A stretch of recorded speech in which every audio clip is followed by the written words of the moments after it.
मैं हूं आपके सामने आचार्य देव प्रजापति और आज हम समझेंगे समास के बारे में। समास के विषय में क्या उसकी परिभाषा है और उसके कितने प्रकार होते हैं और उनके उदाहरण, इस विषय पर आज हम जानेंगे, इस विषय को समझेंगे। तो आइए जानते हैं सर्वप्रथम समास का परिचय। समास का परिचय, हिंदी व्याकरण में समास का शाब्दिक अर्थ छोटा रूप होता है, यानी कि शब्द के आधार पर अगर अर्थ निकाला जाए तो एक अर्थ होगा छोटा रूप, छोटी स्वरूप। अर्थात जब दो या दो से अधिक शब्दों से कोई नया शब्द बनता है तो उसे समास कहा जाता है। समास को विग्रह करेंगे हम तो सम प्लस आस, यानी कि दो अलग अलग शब्दों को मिलकर के एक नए शब्द की उत्पत्ति हुई, उसे समास कहा जाता है। जैसे रसोई घर, राजपुत्र, नवरत्न आदि। आइए जानेंगे समास के प्रकार। समास के प्रकारों के विषय में नंबर 1 अव्ययीभाव समास, नंबर 2 तत्पुरुष समास, नंबर 3 कर्मधारय समास, 4 द्विगु समास, 5 द्वंद्व समास और 6 बहुव्रीहि समास। अब इनकी क्या परिभाषा है और इनके क्या उदाहरण हैं, ये हम जानेंगे। तो अव्ययीभाव समास पे आते हैं। सबसे पहले अव्ययीभाव समास की यदि बात करें तो इस समास का एक पद अवयव होता है, यानी कि दो पद होते हैं कोई समास के तो उसमें एक पद अवयव होगा। जैसे यथाशक्ति, शक्ति के अनुसार, प्रतिदिन यानी कि हर दिन, प्रत्येक दिन, और आजन्म जो जन्म से लेकर, ये उदाहरण सारे हैं अव्ययीभाव समास। अव्ययीभाव समास का सीधा सा एक ट्रिक है जानने के लिए। इसमें दो पद होते हैं, उनमें से एक पद जो होता है वो आपका उपसर्ग होता है और अवयव होता है, यानी कि जो कभी खर्च नहीं होता। ऐसे ही अगला समास है तत्पुरुष समास। तत्पुरुष समास की अगर बात करें तो इसके दो पदों में से दूसरा पद जो होता है वो प्रधान होता है, यानी कि बड़ा होता है, महत्वपूर्ण होता है। और बनाते समय इस समास के शब्दों को, दोनों को जब इसका निर्माण होता है तो उस समय में कारक चिन्ह का लोप हो जाता है।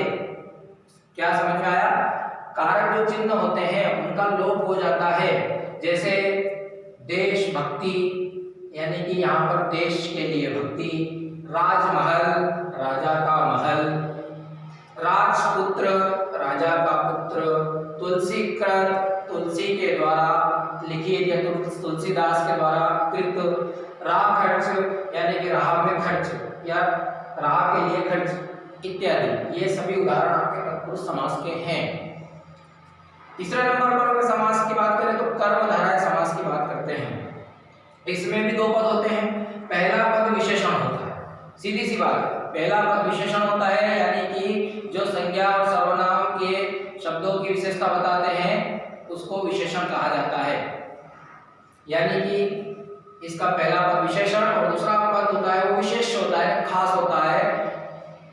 जैसे नीलकमल, यानी कि नीला है जो कमल, महादेव यानी कि देवों में भी जो महान है या महान है जो देव, प्रधानमंत्री यानी कि मंत्रियों में भी जो प्रधान है या प्रधान है जो मंत्री, यानी कि बड़ा है जो मंत्री बड़ा है, प्रधानमंत्री है।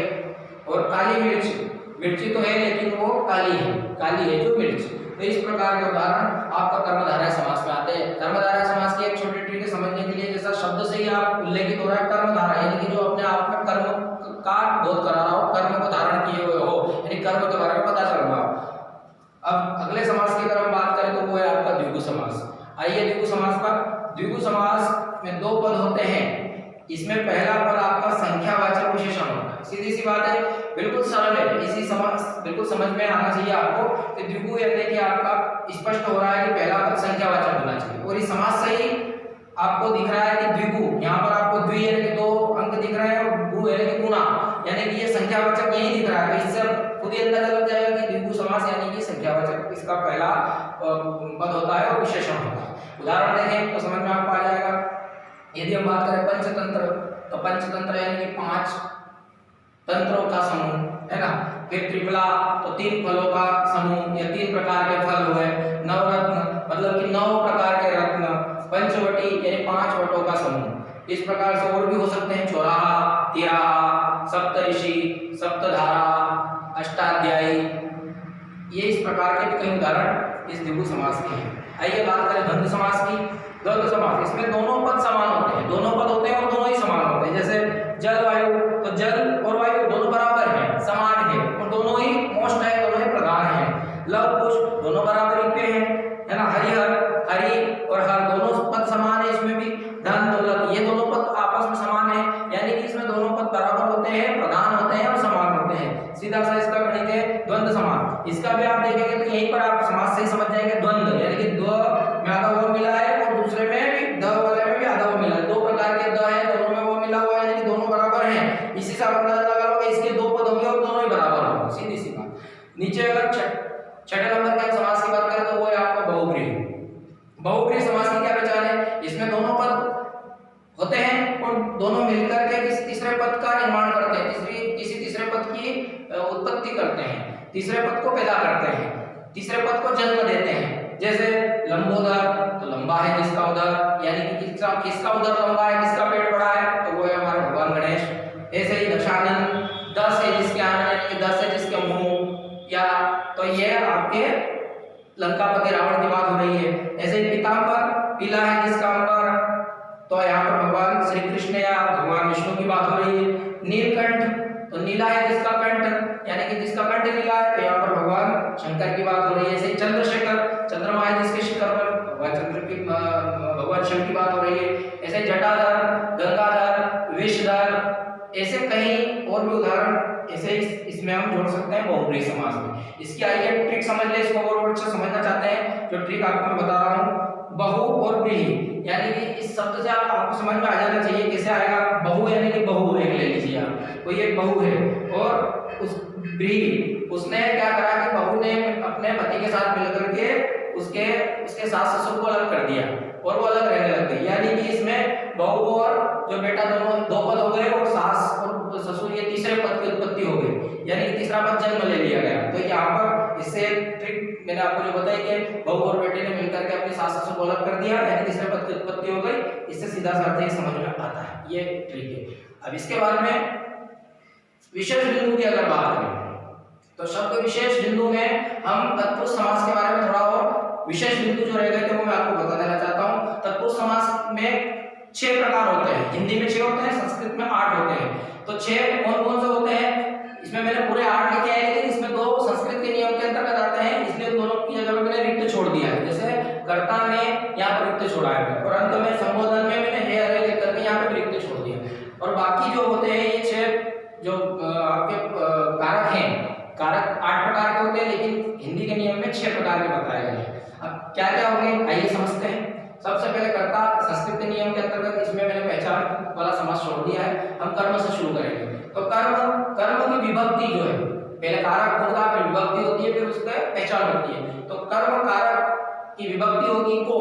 अब को कैसे होगी देखिए, माखन चोर, यानी कि इसमें लोप हो रही है, इसमें एक कारक शब्द लोप हो रहा है। कौन सा शब्द हो रहा है? कारक शब्द लोप, वो एक को, ये लोप होगा, दिखेगा नहीं लेकिन है इसमें शब्द। तो माखन चोर यानी कि माखन को चुराने वाला, यानी को निकला, आप देख रहे हैं इसमें माखन को चुराने वाला, इसलिए इसमें ये कौन सा तत्पुरुष समास है? ये कर्म तत्पुरुष समास है।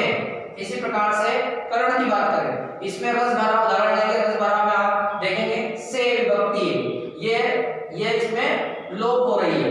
अब लोप हो रही है तो ये कैसे बनेगा? रस भरा यानी कि रस से भरा, अर्थात से आया बीच में, तो कर्ण तत्पुरुष समास का उदाहरण है रस भरा। इसी प्रकार से किसी ने पूछा सब देशभक्ति कौन से समास का उदाहरण है? तत्पुरुष में तो, लेकिन कौन से का है? तो इसके लिए भी बहुत सरल ट्रिक है। देखिए देशभक्ति, इसको सीधा सा आप देखिए कि देश के लिए भक्ति के लिए आया है, तो ये के लिए क्या है? ये विभक्ति है। किस कारक की है? तो ये संप्रदान कारक की विभक्ति है, के लिए, संप्रदान कारक के लिए देशभक्ति। इसी प्रकार से अगला है अपादान कारक। अपादान कारक में से छुपा हुआ है, से इसमें लोप है तो इसमें रोग मुक्त आता है। तो रोग मुक्त यानी कि रोगों से मुक्त, रोग से मुक्त, यानी कि से अपादान कारक में रोग मुक्त का उदाहरण ये कौन सा तत्पुरुष समास है? तो ये आएगा आपका अपादान तत्पुरुष समास।